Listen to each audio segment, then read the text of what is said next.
Hai, aku Mokit, merupakan private eyes, iaitu penyiasat persendirian. Banyak kes yang aku siasat, termasuklah suami yang curang, datin punya skandal dan macam-macam lagi. Cuma kali ini kes aku agak berbeza dan ganjil sedikit. Okey, yang ini Atul membantu aku dan aku akan cerita lebih lanjut tentang dia, macam mana dia kerja dengan aku. Mungkin kita dah dapat kes yang terbaru.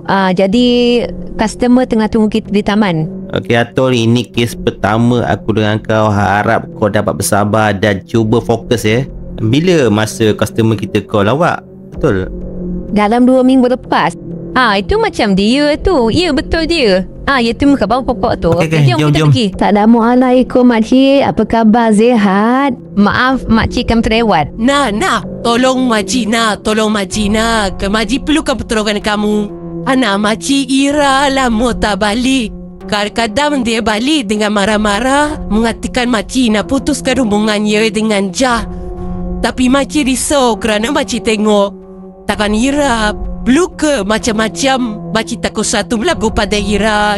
Ira perlu diselamatkan. Setelah aku mendengar penerangan daripada Makcik Tipah berkenaan anaknya Ira, kami pun mengumpulkan maklumat. Pelbagai sumber kami cuba dapatkan, sama ada melalui email ataupun media sosial dia. Atul, kau dapat tak lokasi Jak ni kat mana? Tempat tinggal dia? Saya sedang cari ni Mokit. Saya sedang jaki. Nanti apa saya beritahu. Okey, seperti yang saya janjikan, idealah Atul, iaitu membantu saya, dan saya tak pernah buka pun kerja kosong yang ada di syarikat saya ni.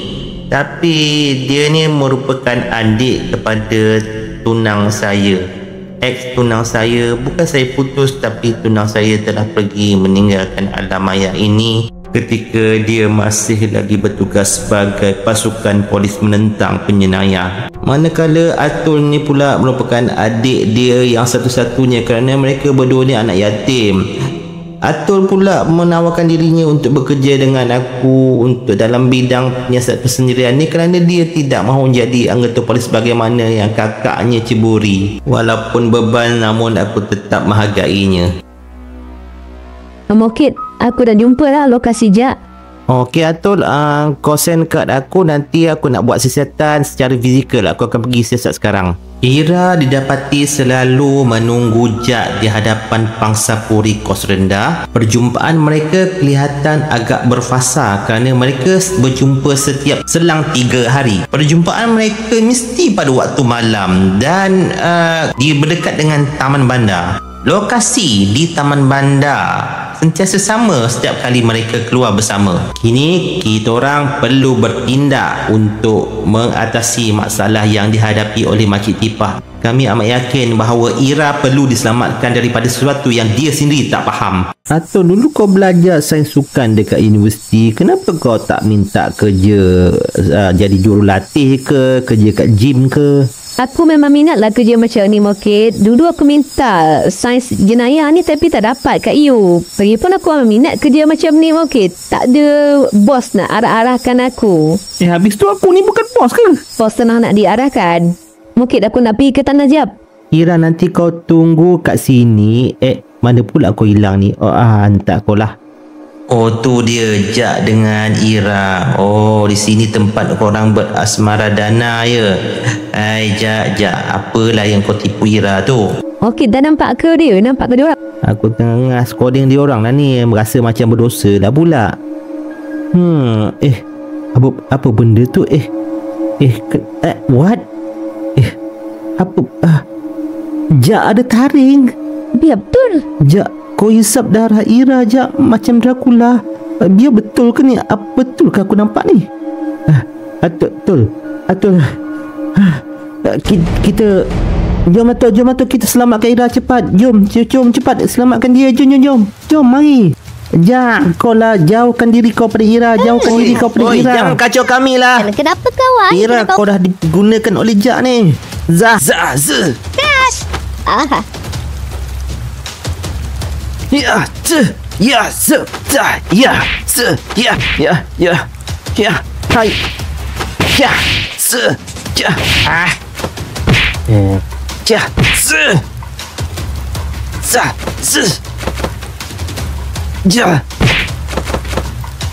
Yes.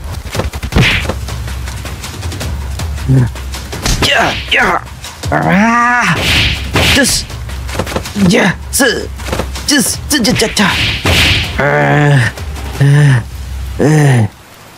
Ya. Berhenti, korang berdua berhenti. Jangan melawan lagi.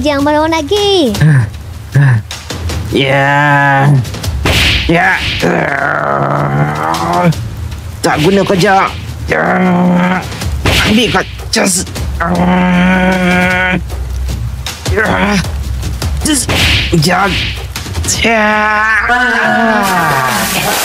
Sudah. Jangan lawan lagi. Jangan lawan lagi. Korang tak faham. Aku sakit. Ira pun sakit. Aku nak bantu Ira sembuh daripada penyakit dia. Betul. Awak dengar betul-betul. Jak menyelamatkan aku. Dia sedut semua darah-darah hasil kanser aku. Jak penyelamat aku sebenarnya. Awak kena faham. Awak jangan apa-apakan Jak. Jak banyak menyelamatkan aku. Dia menyebabkan nyawa aku bertambah lagi sekarang dan aku bertambah sihat. Kau tahu? Ira. Saya nak cakap sekejap.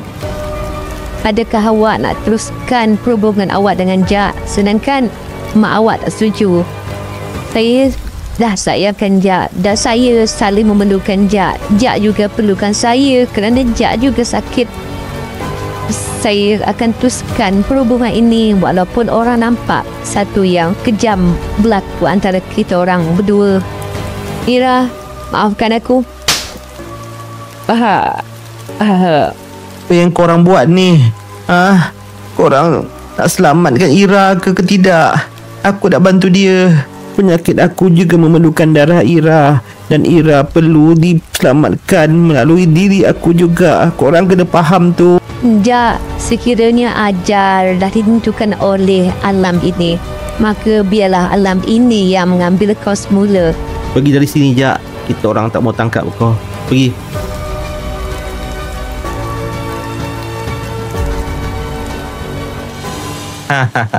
Selesai dah kes pertama kita, ya Tul. Kes tak ada penyelesaian pun. Tapi perhubungan dia orang tu sebagaikan simbiosis ya mungkin. Macam tajuk sains tingkatan 2. Alamak, kita terlupa sesuatu lah Tul. Mati pula Ira kalau lemas dalam hujan ni. Kau yang ketuk dia tadi kan? Kalau aku tak ketuk dia dah lari dengan Jana pula. Aku potong gaji kau bulan ni ya Tul. Gaji bulan lepas pun kau tak bayar lagi aku, Kate. Jom. Setahun kemudian. Hello, Ira dah meninggal. Bila ya makcik? Disebabkan kanser darah. Okey, saya faham makcik. Harap bersabar ya makcik. Kita orang pun bersimpati atas apa yang berlaku pada makcik. Kita buat salah ke mungkin?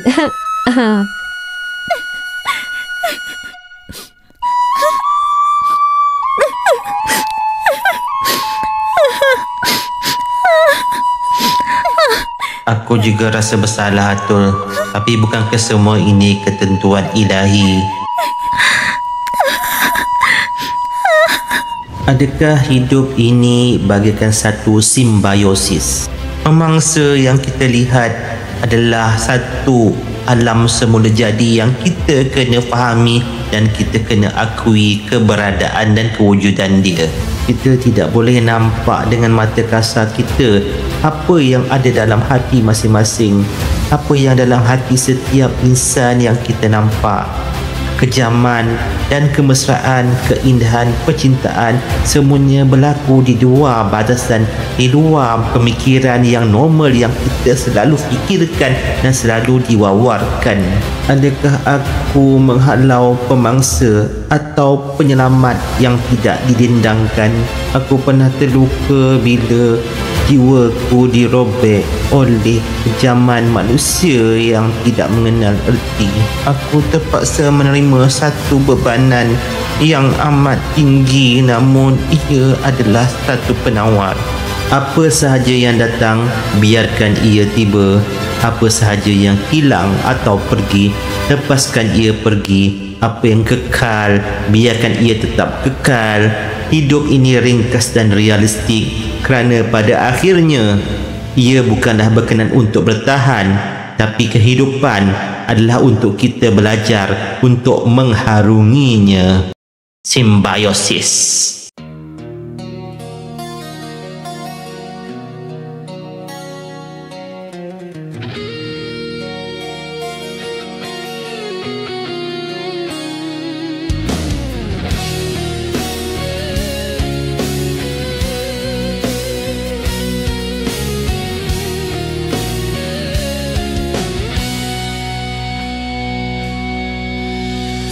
Sejak